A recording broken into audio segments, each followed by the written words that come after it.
Ferrari. That's it, that's the intro. Do I really need to introduce Ferrari? They're a legendary F1 team full of ups and downs, but today we're focusing mostly on ups. Starting with the F2004, something else I don't really need to introduce. It was one of the most dominant cars in all of Formula 1 history, taking all the strengths of the previous two cars and plugging every single fault the cars had. Insane reliability for its time, easy on its tires, and of course, lightning quick. Even if it got out-qualified, it could outrace and outlast any other car on the grid, especially with Michael Schumacher at the helm. So here we are at Imola, and I know, this will give the advantage to any car we use today which is fast on the straights. But hey, it's in Italy, and this beautiful remaster from Fenrir just came out, so I gotta try it. So let's get started.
It's always a good time with the F2004.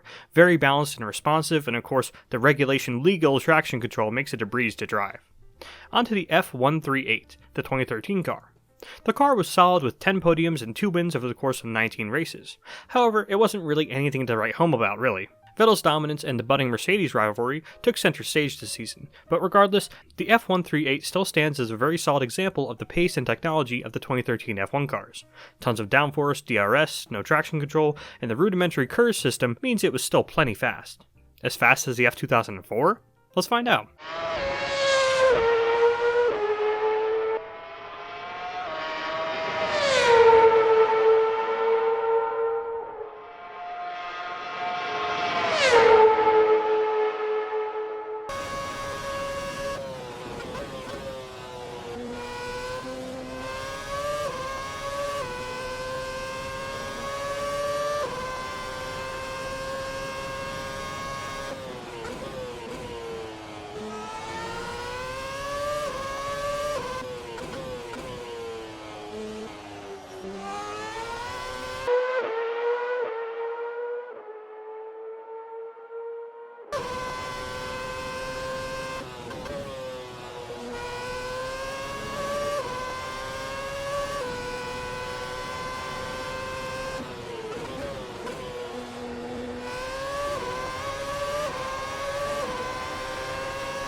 The front end of the car was super planted, and the rear doesn't get too lively unless you're in first gear. It's another wonderfully balanced car.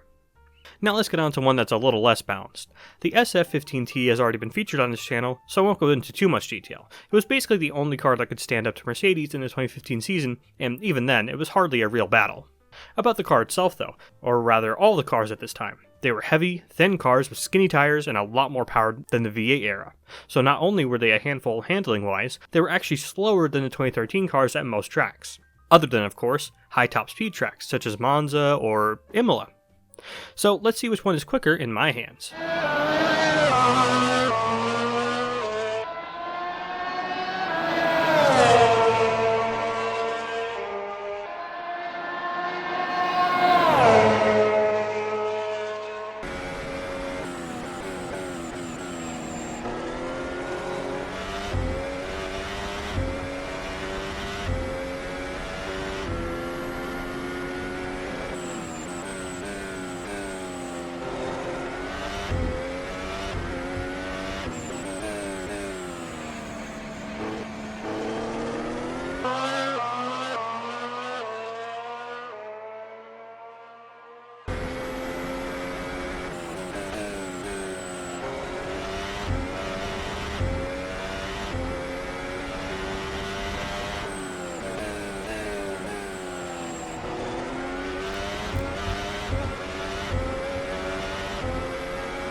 So the hybrid rocket ship did its thing after all, and while the F138 is more fun to drive, with a sharper front end and more enjoyable power delivery, you really can't deny the straight line pace of the hybrid machinery, although the extra weight certainly kept it out of the F2004's reach.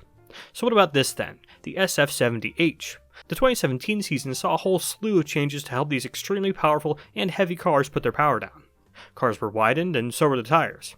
More advanced aeros such as shark fins and T-wings were also allowed to return, so these cars finally had the stability they needed to put their power down, and a few aero boosts to help them maintain that speed too.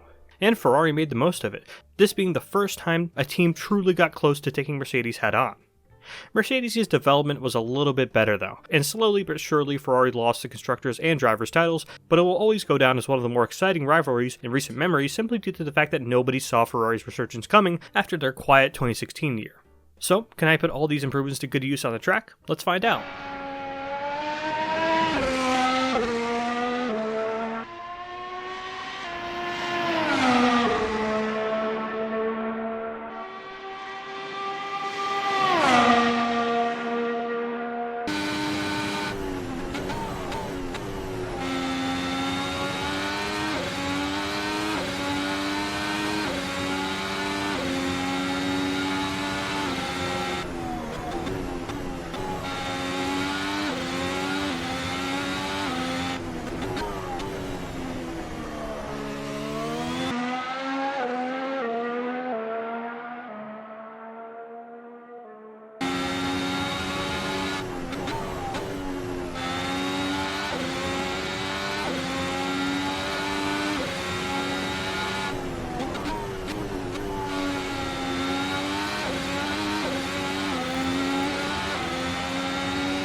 So, a quick disclaimer here, I definitely could have gone faster here, but unfortunately for some reason my SF70H simply won't load into Assetto Corsa anymore, and I can't seem to find a solution. So, the time will stand as is, but just know I could have easily dipped into the 1 minute 20 range if I did this again. And now, just for funsies, let's take a look at a car we all have on our minds, the SF24. Now I say this is just for funsies because A, this car is not made by Kunoz, and B, it's not actually based specifically on the SF24. It's the VRC Formula Alpha, widely regarded as the finest F1 mod ever for Assetto Corsa, and it's likely what I should have been using on this channel all along for the modern F1 videos. So, given that this car is regarded as more realistic than the Kunoz cars, as in more difficult, and it's my first time ever driving it, don't expect miracle work here.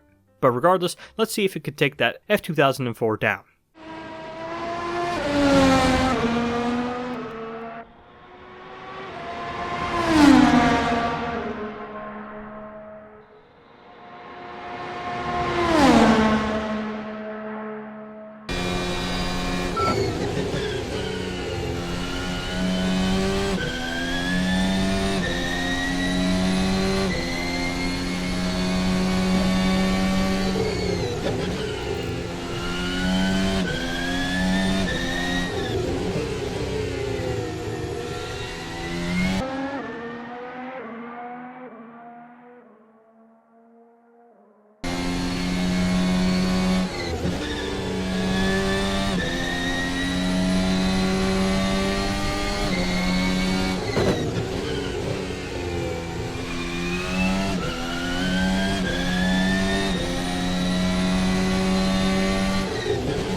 with ease. My actual fastest lap was a 1:17.4, but I made a very embarrassing mistake on that lap and I will not have it shown publicly.